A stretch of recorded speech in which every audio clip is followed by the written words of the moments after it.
And we're live. What is going on, everyone? It's Alonna with 570 Press, and you guys got me 2 nights in a row now. This time, I am doing a music chat with John, also known as TySoul. We're going to be talking about some really fun stuff tonight, so let's just get right into it. How are you doing tonight?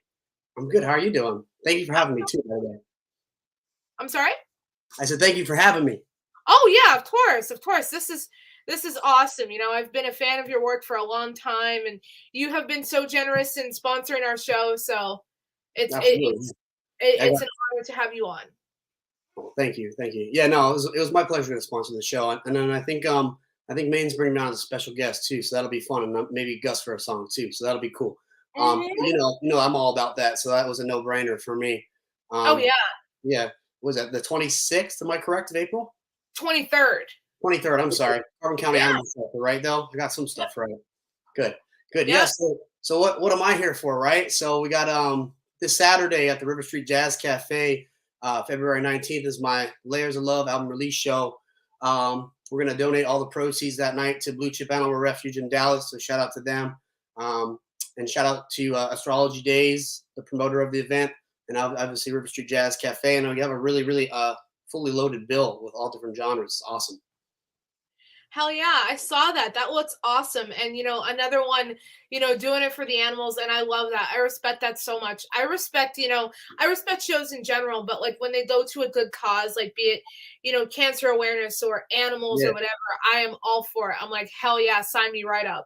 No, absolutely. That's like, that gives as an independent artist, that gives my music purpose. You know what I mean? Besides it's just for myself and my own therapy, but you know, it gives it a broader, gives it a broader purpose than just for yourself, you know? Yep. Yeah, exactly. Because, you know, I mean, you know, it matters to somebody, you know, that you're doing it. Like, you know, I mean, you can have fans, but, you know, when you do something like that, it's very rewarding because you know that you're doing this to help somebody else. Yeah, absolutely. Absolutely. 100%. Yeah. You know, yeah, if you're free, I hope you can come out too. I don't know what you're doing, but if you can, stop on down. Of course. Yeah. I'll try. Absolutely. Yeah. That would be awesome. So let's talk a little bit about your name, first of all. How did you come up with TySoul? Yeah, good question. That's an awesome question. I always tell people to ask because like people are like, what is it? So my middle name is Tyler. I kept it real simple. And obviously the genre I do is R&B/soul, as they call it. So I just came out and combined that and just made TySoul.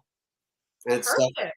Yeah, I kept it simple. Yeah. Yeah. So super simple. I mean, you know, a lot of times, like when I interview like some artists or bands, they like have this like extravagant story, and I'm like, whoa, hold on. I can't keep up. Yeah. That's it. Yeah, it's just Tyler and R&B soul music. It's just made TySoul. Nice. Yeah. Nice. Yep. So, what made you decide that you wanted to do R&B music? I always tell people the same thing. It's like my mom always listened to like Usher's second album, and like when I was like 4 years old, 1996. So that's what I listened to from like 4, 5, 6 years old. Like that stuff, Keith Sweat, like stuff. Those are the inspirations when I was young. And then as I got older, I listened to like the Chris Browns and all that mainstream R&B, as you call commercial R&B music. But you know, I still listen to Usher and things like that, like the old school stuff from the 90s. So that's what really started it. My mom was always into it, and I was like, as a kid, it just inspired me. I loved it. So, you know, ended up being years later that I ended up writing my own stuff, and you know, that's where it started though. And then I met some people throughout the years. I met, you know, Jermaine Crewman, the Medicine, and things like that, who introduced me to the studio I go to now, the people there, and kind of just went from there. And then, you know, R&B to me is just an expression of your feelings, and so is music in general. You know what I mean? For a lot of people. So that's the best way to, I guess, convey my message and my feelings is through R&B music. Hell yeah. And I respect that. I relate a lot to that too. You know, growing up, my mom was like a mix of either R&B and like the old school hip hop scene or metal, and there was no in between. So I completely relate to that. That's awesome. Yeah. Yeah. You know, like Grandmaster Flash, Run DMC, Whitney, Bobby Brown, you know, the whole nine. So I completely get it. Yeah. Toni Braxton was another one she used to listen to a lot back in the day, and Whitney too. Yeah, and like SWV, like Chasing Waterfalls and all that. I think that's them. Don't go chasing all that stuff. I used to listen to all that stuff. So yeah. Fugees, Yep. Yeah, and it's pretty cool like when you can relate to something like that because I don't consider R&B to be an obscure genre, but it's you know especially in modern times, you either have rock, rap, or country, and you don't really have Yeah, that kind of in between I anymore. know, and you know what? I think our local scene struggles with that as well. People think for me, like I love my hip hop people. Like I pretty much do shows with people that mostly do hip hop. There's not a lot of R&B singers here, and it's not I'm not knocking anybody. You know what I'm saying? But there's not a lot of R&B singers here. So I go into the group of hip hop usually in shows, and people don't even know a lot of times that I sing. They'll be like, "Oh, you've been rapping, right?" Like whoever it may be, and I'm like, "Nah." I mean, I'll rap a little bit here and there, like whatever. But no, I like to sing. That's my main thing. But people get those things confused though too. That the genres kind of interconnect in a way. Right, right, exactly. Yeah, so I mean, like I said, I feel like that's pretty cool because and especially going further than our scene, like I said, you see, and you'll see some R&B here and there, but like even if you look at like these major festivals, it's either like the radio hip hop or the gangster hip hop or rock and metal, and there's really no like sweet spot in between there. So that's super cool. Yeah, I totally So agree with you there. yeah. So speaking of Jermaine, you dropped Medicine for the Soul with him about 2 years ago. So Yeah, how did that come to be? sure. So Jermaine, I met. It was funny. Like when I was like 18, somehow my dad knew somebody, and I went to this one studio, and I met Jermaine like when I was 18, and then I kind of recorded a cover or two, but didn't really take it serious. So then, like 6 years go by. I know him on Facebook and stuff, and we were always cool. But I was so young then, 18. He calls me. He's like, "Yo, what's up?" I was like, "Hey." He's like, and this is I don't know for whatever reason I was in the mood to try something new. So he's like, "Oh, I want you to come to the studio in Oliphant." I was like, "Oh, okay." So I just went up. You know what I mean? I didn't see him, and I recorded a hook for their. I don't think it ended up getting on the album, but it was on their mixtape, Mercy Gang's mixtape. It was like the first thing I ever wrote. For yourself. It's on YouTube. That's for yourself. And I don't know, like going to jail studios. I don't know if you've ever been there or not, but going to jail studios, like it was just a whole other vibe, like that I've never knew existed, like where I could have these engineers and all this amazing gear and be able to make things sound, I say so much better than I actually sound. Not that I'm terrible or anything like that, but they're just so good at what they do. Like it just sounds so professional. That's a hard thing to do is get a really professional sound. Like I always like I'm so like critical of myself that I want to have my music sound like it came from $1 million studio or $5 million studio, whatever you want to call it, like the best of the best. So I mean, I feel like they can pretty much do that there, which is I got addicted to it after that. So sorry, I went on a tangent, but going off of that, with Jermaine, we just started doing songs here and there together. He was on my first mixtape before I released an album. He was on my first album, and then we were just like, let's do an EP originally. And then we just kind of kept going on and on and on. And we eventually just said, all right, well, it's going to be an album. And it was during the pandemic. Like, we just ended up doing a whole album together. And I thought it was pretty interesting to work with somebody who's like originally a boom bap rapper, from the '90s, and then myself, like modern age R&B, and we made some awesome songs together. And yeah, he's on my album now too, and I'm on his, so we work together a lot. Hell yeah. That's Yeah, that's super awesome when you develop those connections like that. And there's always those people that like, you meet everybody for a reason, but like you can meet somebody like, 12, 13 years ago and you're like, oh, I'll probably, just like you said, like just be friends on Facebook with these people. And then stuff yeah, like that happens. You're like, wow, isn't that fucking cool? yeah. No, it's crazy. I never thought like I don't think if he didn't make that call to me that day, I don't even think I would have any music. And I don't know. Who knows? Like music really changed my life. Like it helped my public speaking. Like because I'm a dog trainer and I teach group classes and stuff like that. And I have to be not only know what I'm doing with the dogs, but I have to be pretty concise and clear with the clients too in a group setting, which is like almost like a presenter in a way. Right. Right. Instructor essentially. Music has helped me dramatically with that. Like me going in front of 50 people to perform compared to 5 people to speak, it makes it so much easier. And I think it's helped my business and everything. So, which is great. Never thought that, but it did. Yeah, for sure. And it's strange how things like that, develop those skills. And as I said, I relate a lot to that too. I was like the quiet kid. I wouldn't Yeah. speak to you if you spoke to me. And it wasn't even to be rude. I just like, Yeah. I just, for whatever reason, I could not speak to people. But like, I used to do a lot of theater, and like, I would like, be able to perform in front of 300 people to a sold out show. And I'm like, wait a minute, if I can do this, I can talk to people. Like, For sure. Yeah, yeah, yeah. No, definitely. Yeah, mine, I yeah, guess, was like a little bit I was pretty outgoing, but I also had like a lot of anxiety with like, the public speaking thing and, performing. Geez, I never thought I would be able to. That was like a big thing. I had stage fright. Like I was terrified. Like I still get it like minor. It's pretty normal nerves, but like I didn't think I'd ever be able to perform. Like, and I guess that right. sometimes you're able to get past stuff like that and it ends up helping you with other stuff. And it did, thankfully. So Yeah, for sure. Now, I know this, but I don't know if everybody does. So, you are a dog trainer by trade. So, that yeah, is like the total opposite from music. So, yeah, how did that come to be something that, definitely. you chose to do? Yeah, so I mean, a couple years back, it's kind of the same time I started music. I started volunteering at the SPCA originally, um, and I already had a couple pit bulls, bully breeds, if you want to say it, whatever, however you want to say it. And I just like fell in love with doing that. And then there was a point though that I felt like I wasn't able to help the dogs enough, and I wasn't educated enough at the time. So I started doing my own research. I took a bunch of classes online during the pandemic. That's what really kickstarted it. Like everybody was going nuts in their house for a good half a year or whatever. We were locked down and things were super intense. People were running around crying about toilet paper, all the whole Yeah. nine yards. So that is where it kind of started. And then I found a lady named Michelle Rhodes, Matter Mutts Dog Training. I just went on a limb and messaged her, and I'm like, hey, I really need hands-on stuff because the stuff I'm doing well with, but I still want to learn from somebody directly that has experience. She's like, I have 20 years experience. Like she's super into the rescue thing. She does like pack walks for other rescues, stuff like that. So she's super into that same perspective that I'm into. So I went and started taking group classes with her.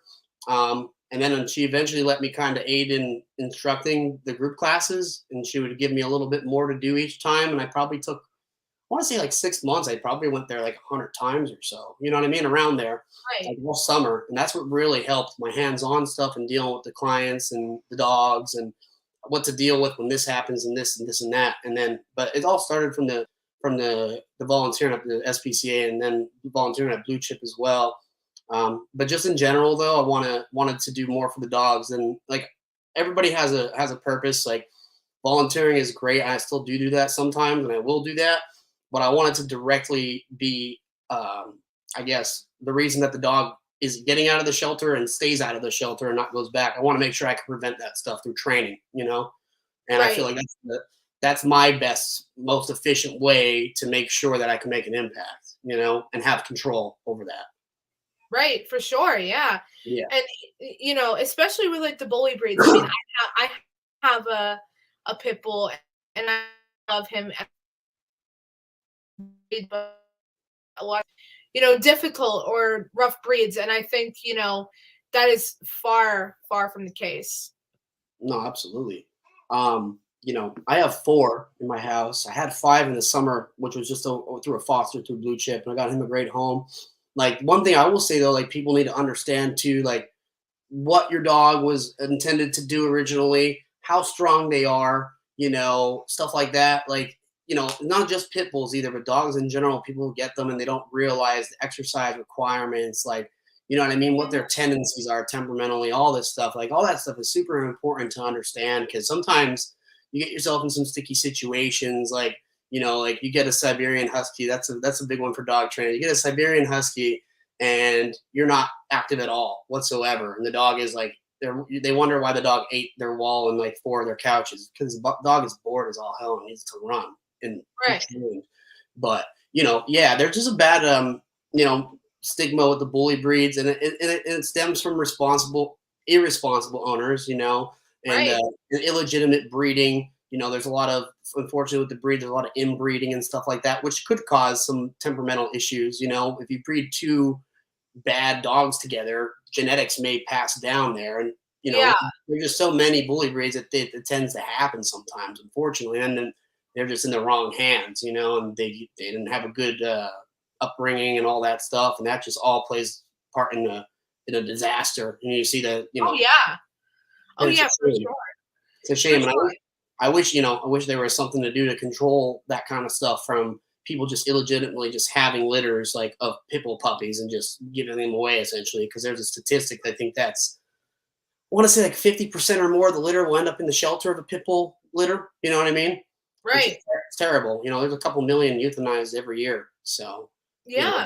people need to do their research and be responsible. I don't know how we close the gap, but you know, I try to do my part with the training and educate as much as I can and keep educating myself, you know. Oh, for sure. For sure. And I feel like, people, when they have dogs, for example, if they're not good with people or other dogs, a lot of it sometimes is negligent owners. Like they just don't care. Like my dog, for example, he can't stand big dogs. So we don't take him to the dog park. We don't put him Right. around big dogs. He's the only dog in the house. But Yeah. we know because he's not good with other dogs. But some people, they just look at that. They're like, oh boy, I'm going to go out and get a Great Dane and mix it with my pit bull who hates big dogs. Yeah, no, exactly. And then like they'll be like, "Well, can you help me so it's not aggressive?" And I'm like, "Oh, how old is it?" It's like 7. I'm like, "No, like your dog is your dog now. Like you need to Yeah. accept it and manage it, you know? Like it's not always just like a magic wand, you know?" Right, exactly. It's like Yeah. that saying you can't teach an old dog new tricks because most of the Yeah. time, by the time they hit 6 or 7 years old, they're already set in their ways. Definitely for the most part, especially in like extreme cases like where there's like aggression towards other animals. You're not going to just cure animal to animal aggression just Right, because, you know, it's not going to right, happen. People right. don't get that though, but you know, yeah, And there's yeah. yeah, and it's not just that, because dogs are like that in the wild. They were like that before they were domesticated too. It's a literally, sometimes they're just aggressive because that's what they used to have to do to survive. Yeah, no, there's just there's so many things at play there. Like I said, genetics, temperament, breed, whatever. You know, there's Yeah, it is what it is sometimes for sure. for sure. Yeah, Cool. So let's talk a little bit about layers of love. yeah, Super excited for that. yeah. So, how did this album kind of come to be? So like my first 2 projects, I felt like there wasn't a focus, and I really felt like some of the songs I wasn't really like being myself with, which is fine when you're trying to find yourself and find your sound and all that. And I just wanted to really like give people something that they can relate to and that I relate to personally. And the layers of love is just basically, and I'm really bad at explaining this kind of stuff, but it's basically stuff that I've experienced through multiple all relationships through my life, whether it have been like being in love, going through rough patches, like early stages of really liking somebody, you know, things like that, you know, like the rough patches, breakups, makeup, stuff, all that stuff. So that's basically like every song kind of progresses the beginning to the end, where the end is kind of like the end of the relationship on the last song. It's called Break Your Heart, but it was on my end. But then there's other ones that are on the other person's end. You know what I'm saying? Right. That they're not delivering stuff like that. So yeah, the layers of love. It's just basically, you know, I feel like love has so many different dimensions and it has so many different levels where it could be, you know, stuff that's just for fun, you know, not as serious, and there's the real serious stuff. So this album kind of touches on all of those things. And I feel like almost everybody has felt most of those at some point in their life, whether it be good or bad, you know? Yeah, yeah, for sure.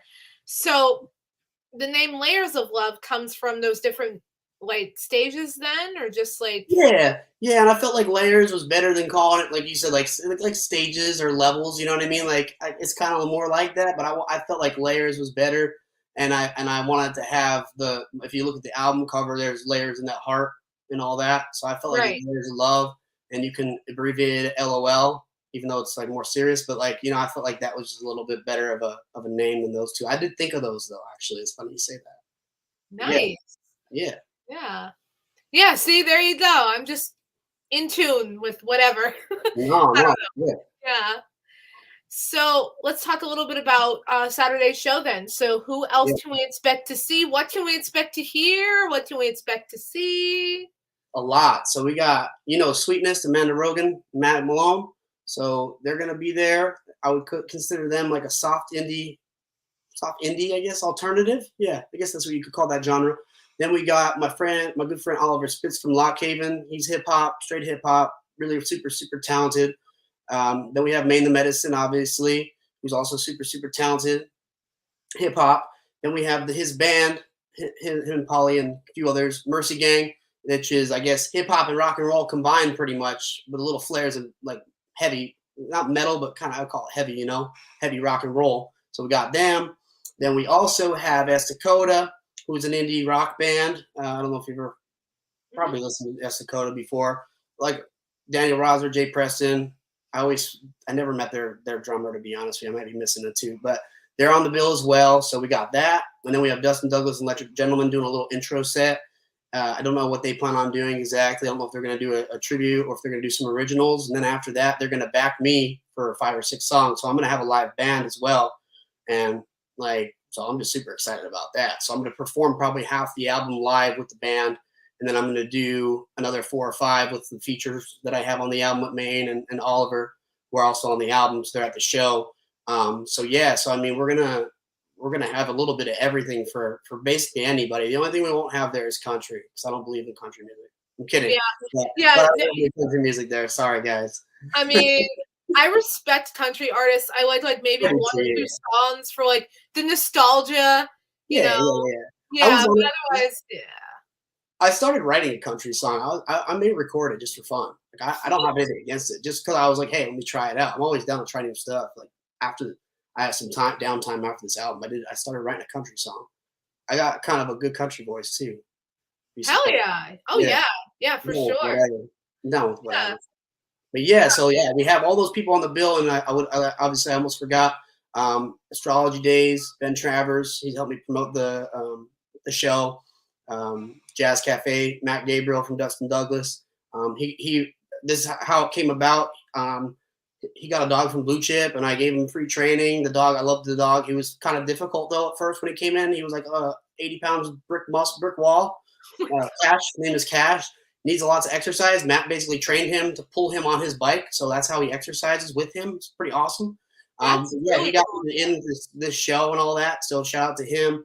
But I think it's gonna have a really. I'm hoping for a really good turnout. It's good for a great cause. It covers $10. All that is going to Blue Chip Animal Refuge. I'm also donating for the night. I'm gonna have my TySoul merch, and I'm gonna have my business merch too. So we got the hoodies in, and I think I'm gonna have mostly T-shirts for my business there that night. But I'm gonna donate 20% of the proceeds to Blue Chip that night for the sales of that too. So my goal is. I would like to have raised around 1,000 for the night. That would be nice, I think. We'll see though. Hopefully we get there.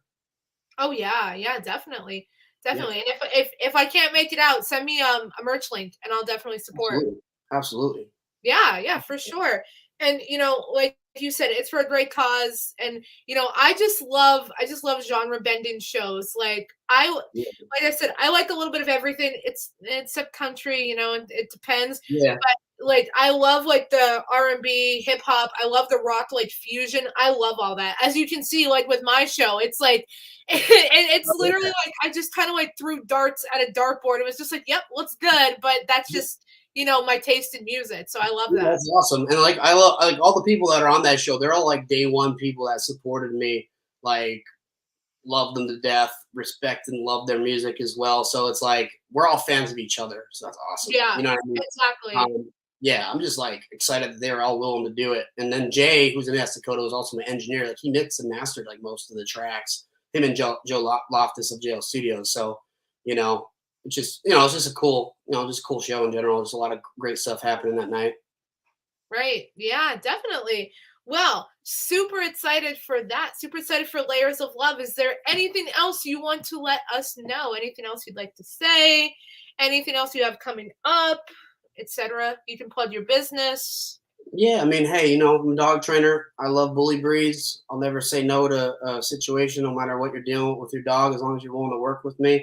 I'm not scared to get in the trenches and potentially get bit, but I will ask if your dog is crazy, we're gonna have to get a muzzle started. But hey, Clausen's Canines with Class is my Facebook page for my business. ClausensCanines.com is my website.